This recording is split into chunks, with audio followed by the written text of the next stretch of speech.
Good evening. Welcome to World News. I am Jessica Magaji Joseph. First, the headlines. Resident doctors suspend warning strike resume today. Ethiopia alarmed as Egypt sends special forces and arms to Somalia.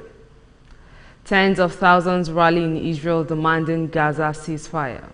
And on sport, Arsenal received €35 million offer for Trossard from Saudi Arabia. Now the news in detail. The Nigerian Association of Resident Doctors has directed its members to resume work on Monday following a 7-day nationwide warning strike embarked upon its members over the abduction of their colleague Ganiat Popula. Popula was kidnapped 8 months ago. NAD, however, said it will review the federal government's commitment to resolving its demand in the next 3 weeks. NAD began a 7-day warning strike last Monday to press for the rescue of Popola, a registrar in the Department of Ophthalmology at the National Eye Center, Kaduna. She was abducted on December 27, 2023, along with her husband and nephew. The Senior Special Assistant to the President on Citizenship and Leadership, Rishola Abiola, has called for a comprehensive review of Administration of Criminal Justice Act. She said the proposed review aims to enhance access to justice, particularly for young people who are often disproportionately affected by the system. The event was organized by the Office of the SSA to President Tinubu in collaboration with the Nigerian Youth Futures Fund, the Public and Private Development Council, and the United Nations Office on Drugs and Crime. During her address, Abiola highlighted the need for reforms to ensure a more equitable justice system, noting that economic empowerment and education are crucial, but most must be complemented by robust protection of young people's rights. She said many incarcerated individuals are young people awaiting trial, a situation that underscores the need for legal and policy reforms. Reflecting on her recent visit to Kuje Correctional Center with the Minister of State for Youth Development, Ayodele Olawande, Abiola noted the significant presence of young people in the nation's correctional facilities and the importance of addressing the factors contributing to their involvement in the justice system. The Senior Special Assistant to the President on Citizenship and Leadership, Rishola Abiola, has called for a comprehensive review of Administrative of Criminal Justice Act.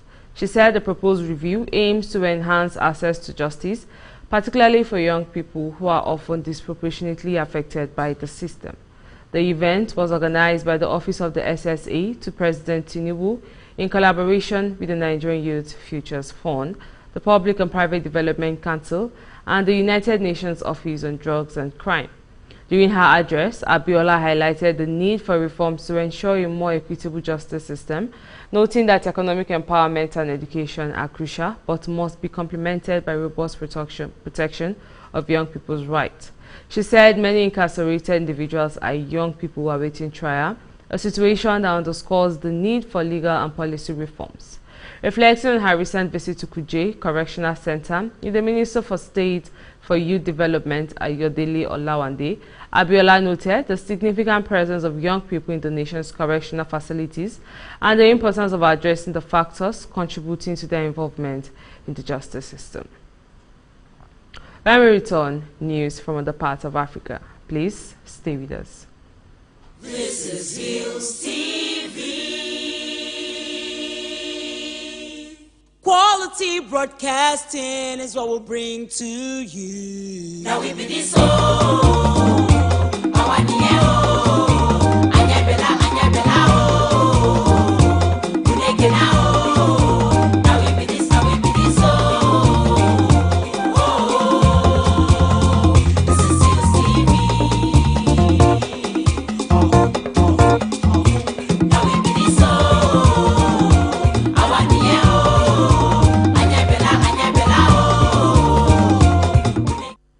Welcome back. African heads of state have begun arriving in Chinese capital Beijing ahead of the 2024 Forum on China-Africa Cooperation Summit, which gets underway on Wednesday. This 9th gathering is expected to provide a framework for navigating China's evolving strategic partnership with the continent in the post-COVID era. It is taking place at a time of rising geopolitical tension that will see Beijing prioritize its position in relation to other world powers. Climate and energy are expected to be among the key topics for negotiation between Chinese and African stakeholders. Discussions will also focus on digital and technology cooperation in a bid to close Africa's digital divide. The summit runs from 4th to 6th September. Egypt has sent arms, military, hardware and special forces to Somalia under the provisions of a military cooperation agreement the Arab League members signed earlier this month, security officials disclosed. The move drew an angry response from Ethiopia, Somalia's neighbor and rival, which is also at sharp odds with Egypt. It warned that it will not stand by while other actors destabilize the Horn of African region. Egypt and Somalia have forged closer relations since landlocked Ethiopia signed a preliminary deal with the breakaway region of Somaliland earlier this year to lease coastal land in exchange for possible recognition of its independence from Somalia. Somalia called the deal an assault on its sovereignty and said it would block it by all means necessary. It has also threatened to send home an estimated 10,000 Ethiopian troops there as part of a peacekeeping mission to fight Al-Shabaab militants if the deal is not cancelled. We move to other parts of the world after this break. Please stay with us. This is Hillstv. Quality broadcasting is what we'll bring to you. Now we be this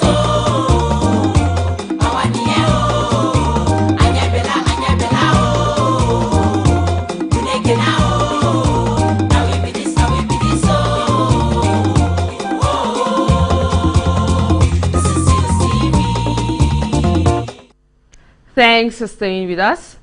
Hundreds of protesters blocked Tel Aviv's main highway on Sunday night in protest after 6 more Israeli hostages were found dead in Gaza. It comes after tens of thousands of grieving and angry Israelis surge into the streets as they demand that Israeli Prime Minister Benjamin Netanyahu reach a ceasefire with Hamas to bring the remaining captives home. The mass outpouring appeared to be the largest since demonstration in 11 months of war, and protesters said it felt like a possible turning point, although the country is deeply divided.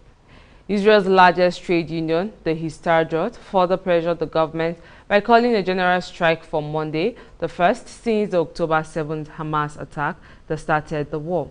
It aims to shut down or disrupt major sectors of the economy, including banking, healthcare, and the country's main airports.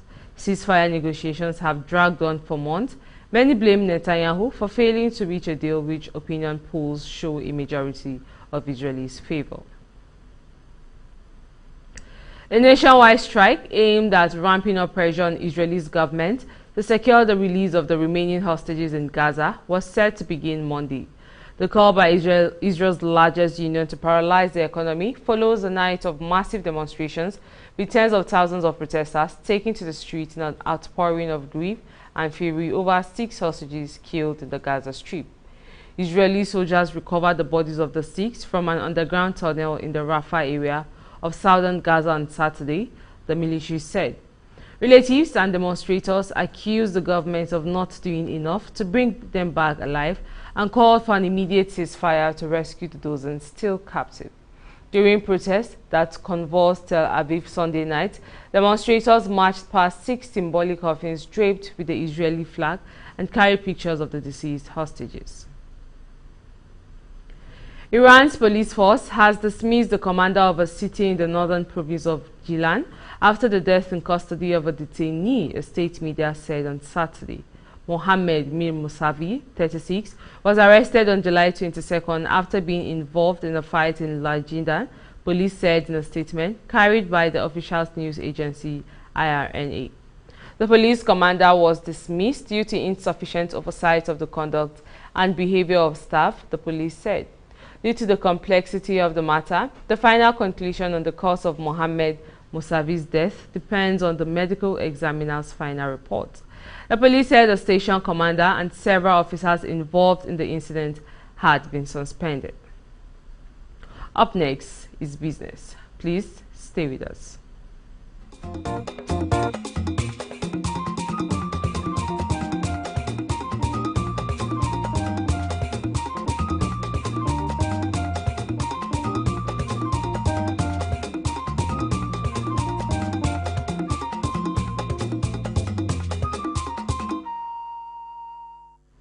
Welcome back.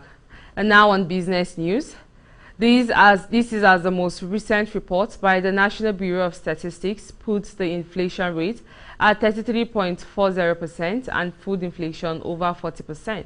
The rising inflation rate will force Nigerian households to spend the largest amount of their earnings on food in the next 6 months, a recent survey by the Central Bank of Nigeria has shown. This is as the most recent report by the National Bureau of Statistics puts the inflation rate at 33.4% and food inflation over 40%, according to the CBN report. The poll was conducted from July 22nd to 26, 2024, with a response rate of 99.7%, with its sample size drawn from the NBS master sample list of 1,665 households in the 36 states of the Federation and the Federal Capital Territory.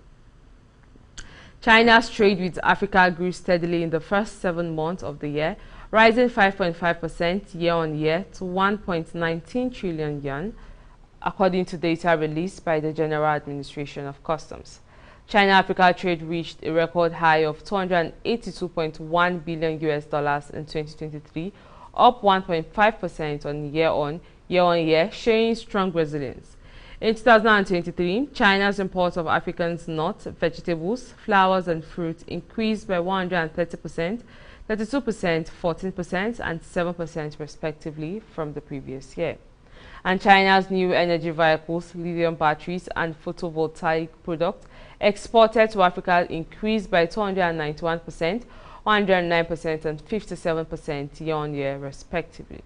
China has remained Africa's largest trading partner for 15 consecutive years, according to the customs. The JAC released the China-Africa Trade Index for the first time in 2023, with the General Index of Data from 2000 serving as the benchmark.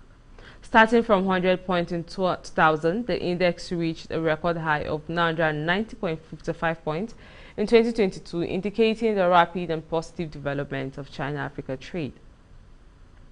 Still to come, sport. Please stay with us.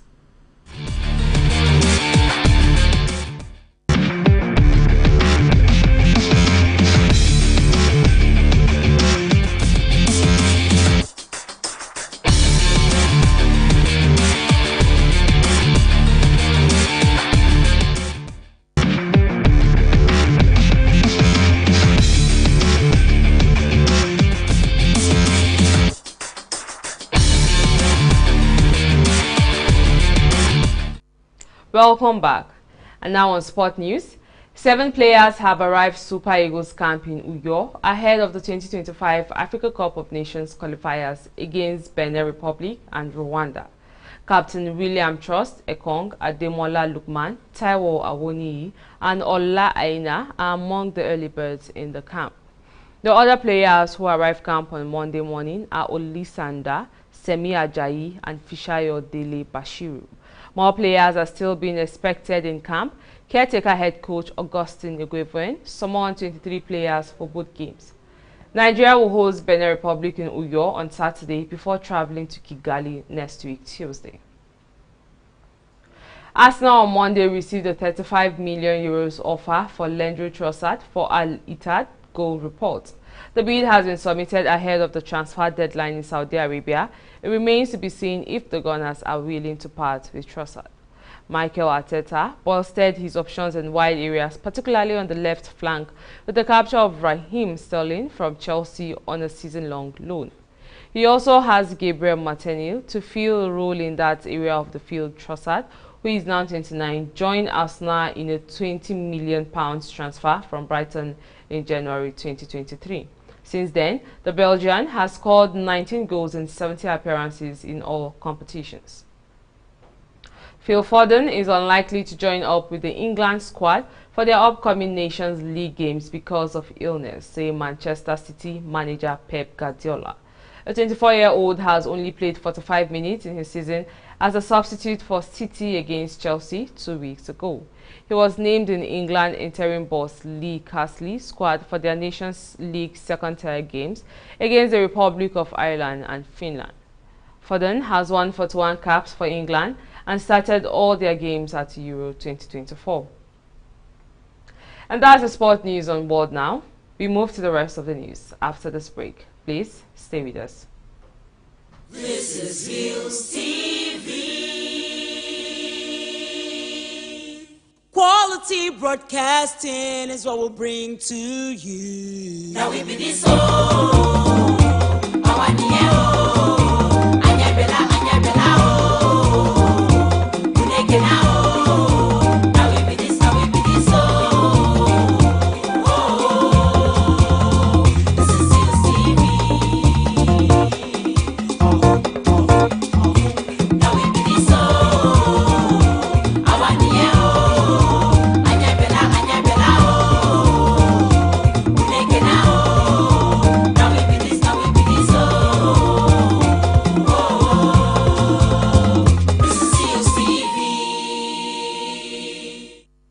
Welcome back. Now to the rest of the news. Spanish Prime Minister Pedro Sanchez ended his 3-day tour of West African nations aimed at boosting cooperation in controlling irregular migration from the region to Spain's Canary Islands with a meeting with Senegal's president in Dakar. Following the talks between Sanchez and President Bassirou Diomaye Faye, the pair held a joint press conference where the Spanish Prime Minister repeated his support for circular and regular migration between the two countries. Sanchez also announced that they had signed a memorandum of understanding allowing them to expand and improve their cooperation on circular migration as well as incorporate new sectors such as training and capacity building for Senegalese workers who move to Spain. Sanchez said that migration is not a fairy tale, but is necessary and convenient for the countries of origin as well as for the countries of destination. And that's World News at 4, but before we go, here are the headlines again. We told you that resident doctors suspend warning strike resumed today. Ethiopia alarmed as Egypt sent special forces and arms to Somalia. Tens of thousands rally in Israel demanding Gaza ceasefire. And on sport, Arsenal received 35 million euros offer for Trossard from Saudi Arabia. Remember to visit us on Facebook at Hillstv Abuja, Instagram at Hillstv Abuja, and subscribe to our YouTube channel at Hillstv. I am Jessica Magaji Joseph. Thanks for watching.